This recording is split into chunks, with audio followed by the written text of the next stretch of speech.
this from a slightly different direction to what I've ever thought about before. And that is thanks to a couple of book and some podcasts that I will point you towards later. But I'm also going to throw out some things that I'm still working out a little bit, and they might be wrong, and you might massively disagree, but that is okay, and we can talk about it. So the image of God is, I think, quite a multifaceted thing, and I'm only going to talk about a little bit of it. But I wonder what you think about when you hear the words, the image of God. I think of something a little bit wishy-washy, if I'm honest. Like, if somebody said to me, oh, what is the image of God? I'd have kind of been, well, it's not, I'm married to a biologist, well, like, you can't dissect the image of God out of somebody. It's not a thing that you can find in somebody. Maybe it's linked to our spirituality. We're made in the image of God, so we're a bit different from other animals, so maybe it's something like that, or maybe it's something to do with our creativity. And I probably couldn't have given you a nice, neat answer. But in ancient Bible times, it's such a weird phrase, but at the time Genesis was being written, not that we know when that was exactly, but we won't go there, the people were ruled by the kings, the rulers, who would have considered themselves to be the image of God. If you'd said to somebody then, who is the image of God? What is the image of God? They'd have gone, oh, well, that's the image of God. That's my ruler, that's my leader. That is the image of God. Nice, straightforward. And to make it even easier, because I don't live in the town that the ruler lives in, there are plenty of statues in everywhere that I live to make me remember, just so you know, image of God, that who defines right and wrong in this area. The idea of the image of God and ruling is quite linked. And then Genesis 1 comes along, and it says this. Then God said, let us make man in our image, after our likeness, and let them have dominion over the fish of the sea, and over the birds of the heavens, and over the livestock, and over the earth, and every creeping thing that creeps on the earth. So God created man in his own image. In the image of God he created him. Male and female, he created them, and God blessed them, and God said to them, be fruitful and multiply and fill the earth and subdue it, and have dominion over the fish of the sea, and over the birds of the heavens, and over every living thing that moves on the earth. When I read that, there are bits that I feel really uncomfortable with. I don't like the word subdue, not a big fan of the word dominion. These things make me feel kind of uncomfortable. Just, I guess, my background, my culture, what I think, but subduing something feels negative to me. Having dominion, maybe, to me feels kind of negative. But when this was first read, the thing that's going to strike them, that's going to be a bit of a slap round the head is, whoa, you're telling me that the image of God is us? Is you, is humanity. We're invited to be part of this ruling, not just this guy who is the image of God, who sees himself as the image of God. Psalm 8 makes it even more explicit. What is mankind that you are mindful of them? Human beings that you care for them. You have made them a little lower than the angels and crowned them with glory and honor. You have made them rulers over the works of your hands. You have put everything under their feet. God has made us rulers. I'm not very comfortable with that. Partly that's just like not my happy place. But also, do you know what? These scriptures have been used historically and now to subdue nations, to trash the environment, to cause chaos, because we've been told we can subdue, we can have dominion as humans, and so that's what we're going to do. Maybe that's why I feel a little bit uncomfortable with this. But I was looking at a Danielle Strickland quote today on Facebook, and she was saying, Actually, God takes us into the uncomfortable places. If we're not in an uncomfortable place, actually, maybe we're not where God is. We've got to walk through some of those uncomfortable places. Now, this might be controversial. It was controversial to me when I first heard it. I was listening to a Bible Project podcast about the image of God. I totally recommend it. 4-part series on the image of God. Really, really interesting. But they came in with this statement about Genesis. Eden isn't perfect. And I was like, well, I believe you're wrong. Because everything I have in my understanding is, of course, Eden's perfect. Eden was perfect. Then there was the fall. It all went wrong. No, they say. Eden isn't perfect. Eden was very good, but it wasn't perfect. No, I say. You are wrong. And I go back to my Bible and I read it through and I start going, oh. Do you know what? I did a talk about wisdom and perfection like a year or so ago. I know that this means, perfect means like wholeness and completeness. Okay, I might have to give it to you. Actually, it's great, Eden. But God says to Adam, work, subdue, have dominion, produce food, reproduce, do stuff in this garden. Actually, maybe it's not perfect. Maybe it's full of potential. If perfect is the completeness, the end of the story, then Eden is the place of potential. And God calls Adam to be made in his image and to rule in a place of potential, where there's loads of opportunity to move forward with him. But as we know, it goes wrong, because God has invited them to rule in this place and to do all this stuff. But they go, do you know what? I'm not happy with ruling. I want to decide good and evil. I want to be the one who picks what good and evil is. And it all starts to go wrong. I wonder if that's part of our problem sometimes. God made us rulers, but sometimes we feel uncomfortable with ruling, because do you know what? Actually, I'd quite like to decide what's good and evil. I'd quite like to make that choice. And I don't always get it right. So what is ruling? What does ruling look like? Because I don't have a great deal of authority over anything, let's be honest. Least of all my family, my children. I occasionally have some authority over my husband. Just occasionally, I feel like there's a little bit of authority there and something I say might happen. Once or twice with my kids, but let's say not a vast amount. I wouldn't say I'm a natural ruler.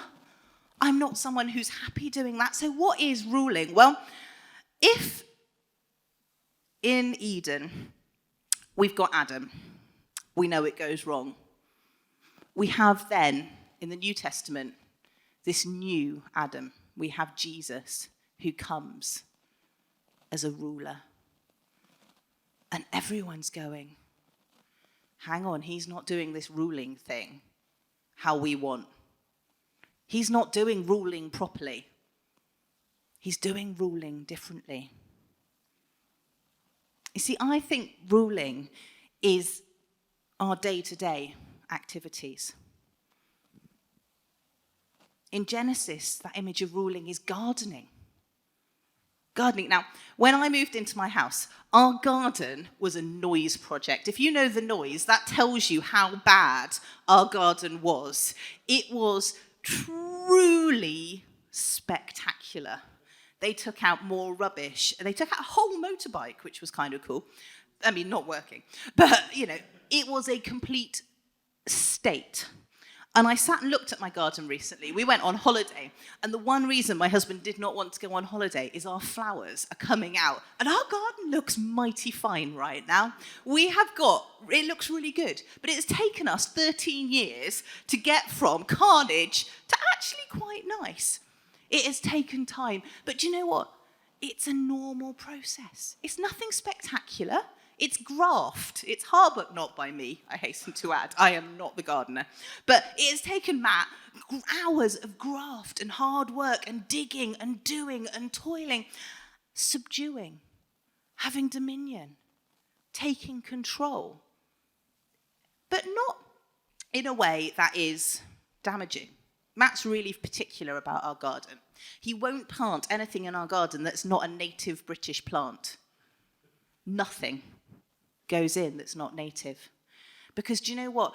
When he wants to subdue, when he wants to have dominion over our garden, he wants to honour where our garden is, what God created in this place.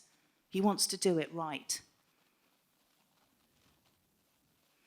So ruling is those days-to-day activities. It is being the queen, obviously, but it's also those interactions. How do I rule in my relationships, my business, my trade?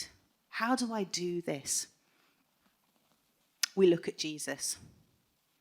We look at his life. As a ruler, he served. As a ruler, he loved.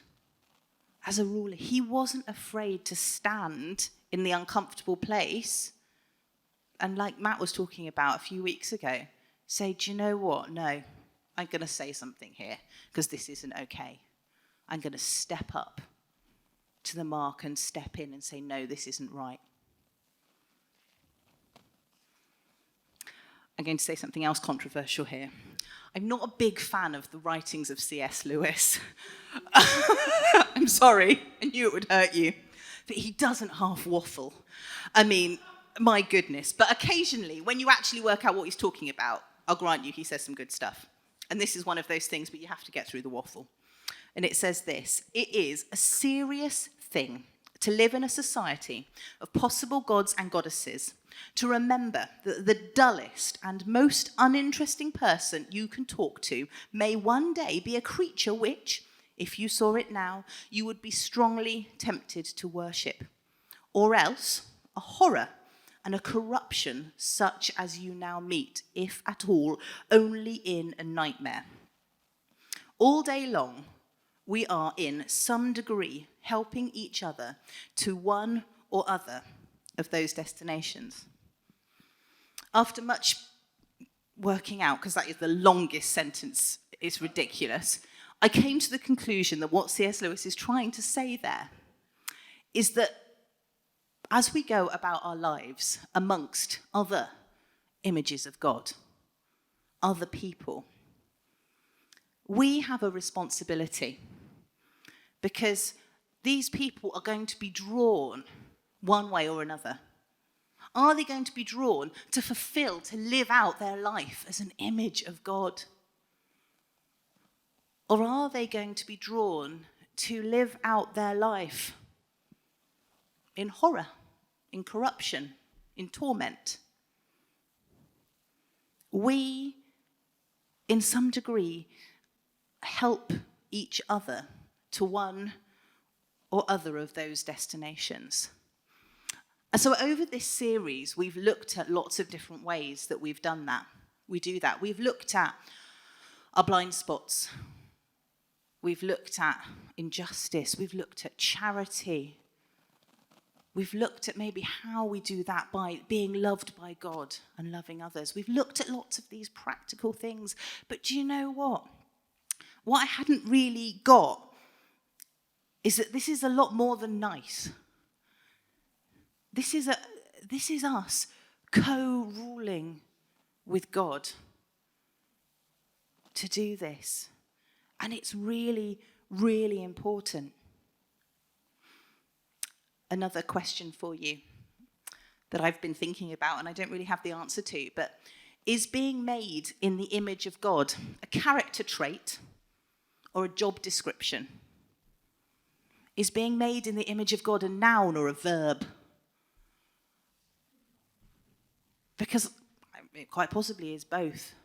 But I'd never thought of it as a doing thing. I've been reading a guy called Alistair McFadden. And he's really interesting. He doesn't talk about the image of God. He talks about imaging God. He talks about being the image of God is a practical thing. It's really interesting. Again, wordy people. But really, really interesting.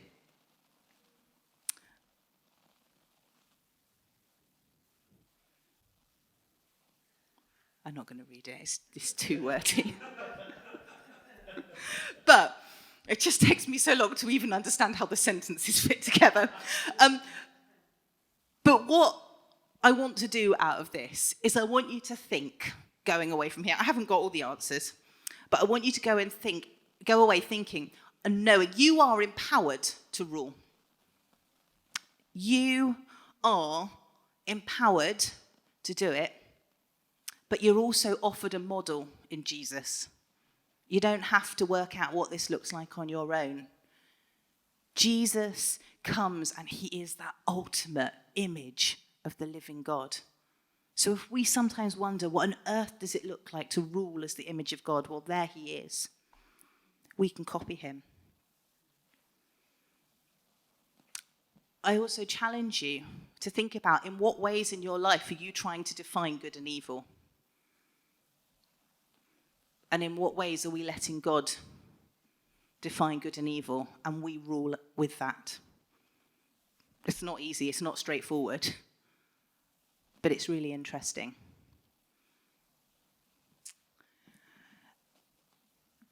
So how will you rule? Will you use your power to benefit others, to follow God's definition of good? Or will you define good and evil for yourself? Because do you know what? There are hundreds of people who don't believe in God in the world who have, for the vast majority of their life, done amazingly good things. They have aligned themselves with God's definition of good remarkably well without even knowing God's there or believing in him. But as humanity, we have done some spectacular evil. Some spectacular evil. And I have been challenged to trust God in this, to know that I am empowered, but to trust him to show me the way.